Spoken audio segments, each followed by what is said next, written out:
कि एक तरफ तो अतिक्रमण के खिलाफ वहां कार्रवाई की जा रही है, तो दूसरी तरफ इस कार्रवाई पर स्थानीय लोगों के साथ साथ कांग्रेस पार्टी ने भी सवाल खड़े कर दिए। दरअसल लोग ये आरोप लगा रहे हैं कि शाम को नोटिस देकर सुबह घर पर बुलडोजर चलाया जा रहा है। अब ऐसे में सवाल यह है कि क्या वाकई शॉर्ट नोटिस देकर लोगों के घर तोड़े जा रहे हैं, या फिर अतिक्रमण के खिलाफ हो रही कार्रवाई पर केवल और केवल सियासत हो रही है। अब सबसे पहले देखिए यह खास रिपोर्ट।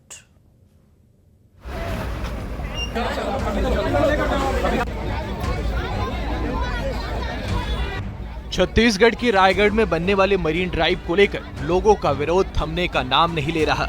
मरीन ड्राइव निर्माण के दौरान तोड़फोड़ से नाराज इलाके के लोगों ने पहले कलेक्टर बंगले का घेराव किया। इलाके की महिलाएं बड़ी संख्या में कलेक्टर बंगले के सामने पहुंची और धरने पर बैठ गई। लोगों का कहना है कि नगर निगम से तोड़फोड़ को लेकर चर्चा हुई थी, जिसमें अधिकारियों ने दोबारा मेजरमेंट की बात कही थी, लेकिन अचानक देर शाम उन्हें तोड़फोड़ का दूसरा नोटिस जारी कर दिया। सुबह 8 बजे तक मकान खाली करने का अल्टीमेटम दिया है। 50 साल से यहाँ अब माँ बाप मर रही 50 साल से, और रात में अचानक से आई है नोटिस लेके।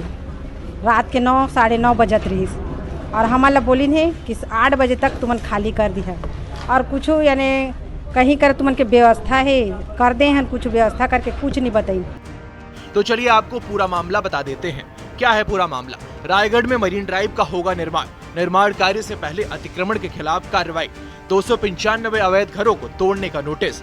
अब तक 3 दर्जन से ज्यादा लोगों के घर टूटे। तोड़फोड़ से नाराज जुटमिल इलाके के लोगों ने कलेक्टर बंगले का किया घेराव। लोगों का आरोप, अचानक देर शाम दिया नोटिस। तनाव के बीच चलाया जा रहा बुलडोजर।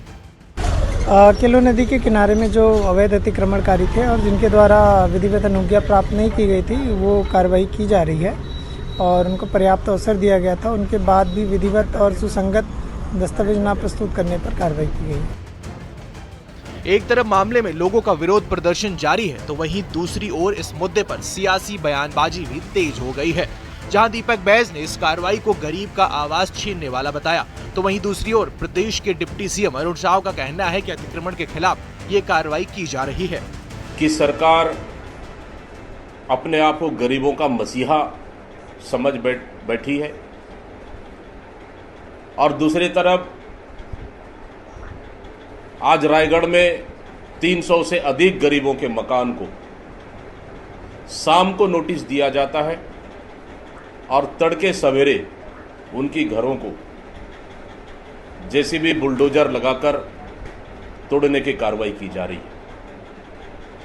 और आसपास के जितने भी जिले के पुलिस बल, लगभग 5000 से अधिक पुलिस बल लगाकर 2000 से अधिक वहाँ के कर्मचारियों को लगाकर लगभग 7 से 8000 सरकारी अमला मिलकर रायगढ़ के गरीबों की आवाज को तोड़ा जा रहा है, बेरहमी से तोड़ा जा रहा है।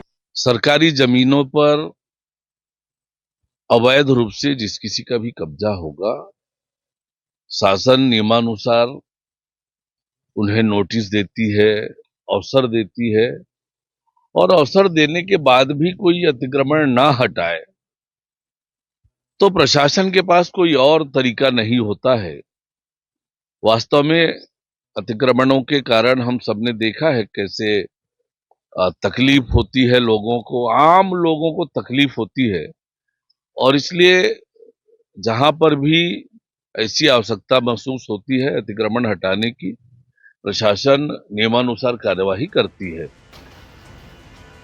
नगर निगम ने करीब 295 से ज्यादा अवैध घरों को तोड़े जाने का नोटिस जारी किया है। वहीं अब तक 3 दर्जन से ज्यादा घरों को तोड़ा जा चुका है। सवाल यह है कि शॉर्ट नोटिस में घरों को तोड़ना कितना सही। वहीं सवाल ये भी कि जिस समय बसावट की जा रही थी, उस समय इन लोगों को प्रशासन ने क्यों नहीं रोका। Bureau report, news 18। और विश्वभरण शुक्ला लगातार हमारे साथ कनेक्ट है ज्यादा डिटेल्स के साथ। विश्वभरण, क्या वाकई महज खाना पूर्ति के लिए ये शॉर्ट नोटिस दिया गया था, या फिर सिर्फ राजनीति इस पूरे मसले पर हो रही है? जमीनी हकीकत बताइए लोगों को। जी बिल्कुल, जो केलो नदी है उसको रायगढ़ की जीवन रेखा कहा जाता है, और कई बार ये शिकायतें मिल रही थी कि वो नदी जो है वो सक्रिय होती जा रही है, क्योंकि उसके आसपास जो है वो अवैध अतिक्रमण हो गया।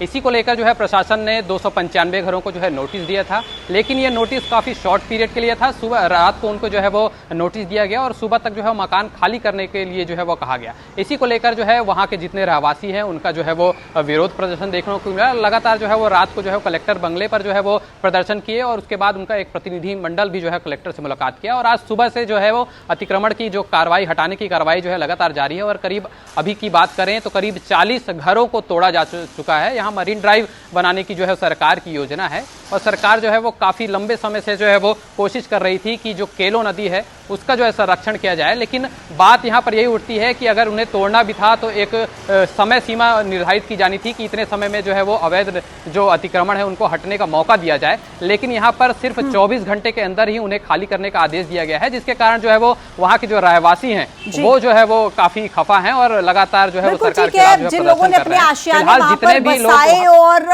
उस समय पर जब वो बना रहे थे, अपने आशियाने खड़े कर रहे थे, उस वक्त पर प्रशासन ने क्यों नहीं रोका? और अब जब वो पूरा अपना घर वहां पर बसा चुके हैं तो उनको इतना भी इस समय नहीं मिलता कि वो वहां से खुद हटा सके, तोड़ दिए जाते हैं उनके आशियाने। तो लोगों का गुस्सा इस वक्त जमीनी स्तर पर देखने को मिल रहा है। विश्वभरण शुक्ला, आपका धन्यवाद जानकारी देने के लिए।